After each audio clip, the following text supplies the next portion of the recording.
Asamblea Provincial, la pizarra arrojó una síntesis con medidas de fuerza.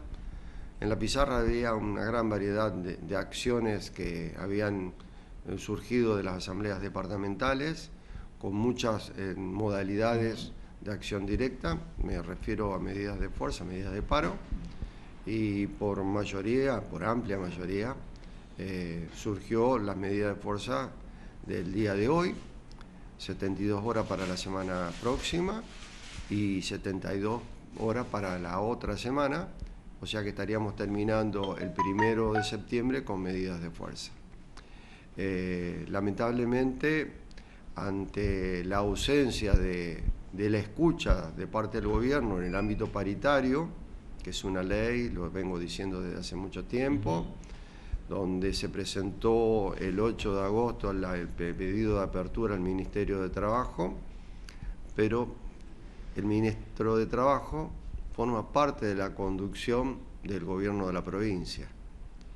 Y es difícil desandar cuando quien tiene que actuar en forma independiente ante las partes pueda llevarlo de esa manera. Y esa convocatoria paritaria que se debía realizar durante los 15 días posteriores a la presentación del pedido, estamos hablando de la época del receso invernal, no surgió, y lamentablemente llevamos adelante este tipo de acciones para tratar de que recapacite el gobierno, que realice una escucha empática y resuelva la situación conflictiva que nos aqueja a los trabajadores de educación. En nuestro caso, no solamente tiene que ver con la política salarial, sino con las condiciones laborales en que nosotros enseñamos y nuestros alumnos aprenden. Y en eso hay especificidades en cada uno de los niveles y modalidades. Tiene que ver con los cierres de cargos en primaria para adultos, tiene que ver con la modificación de la currícula en EMPA, tiene que ver con distintas acciones que se vienen llevando adelante unilateralmente por parte de las autoridades del Ministerio de Educación, como es la ampliación de media hora en primaria y como lo es, y lo salió a decir la ministra, la no repitencia en secundaria. Eso a nosotros, que somos los principales actores, se nos es difícil llevar adelante la formación específica docente en un aula donde los alumnos dicen, total, no repito. Y eso realmente a nosotros nos duele porque somos los principales actores del sistema educativo y no se nos consulta. ¿De qué manera? En el ámbito paritario.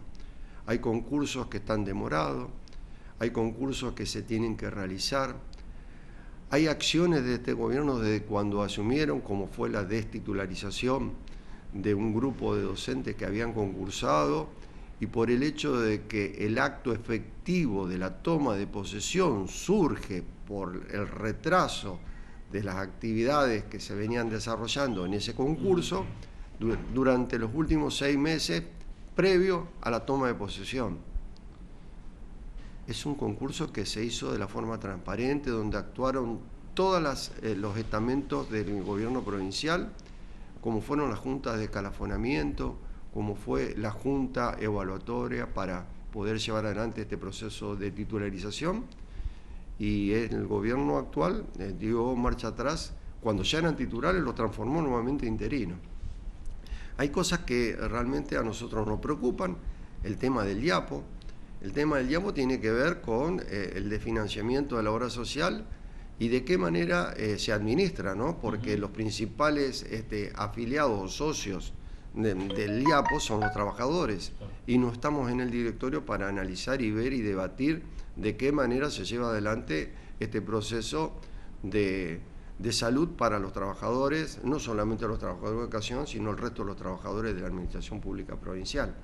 Son muchos temas que realmente nos preocupan, y la preocupación mayor es el desinterés que tiene en la educación pública este gobierno al llevar adelante la negativa a sentarse a dialogar en el ámbito paritario, que es una ley, y desconocer esta ley es pararse en la época donde la ministra actual de Educación daba a conocer a través de la prensa las acciones, estoy hablando de los 90, las acciones que iban a llevar adelante. Y depende de la recepción que tenía de la comunidad o de los actores principales, que somos nosotros los trabajadores, esas medidas se daban continuidad o se reveían de alguna manera.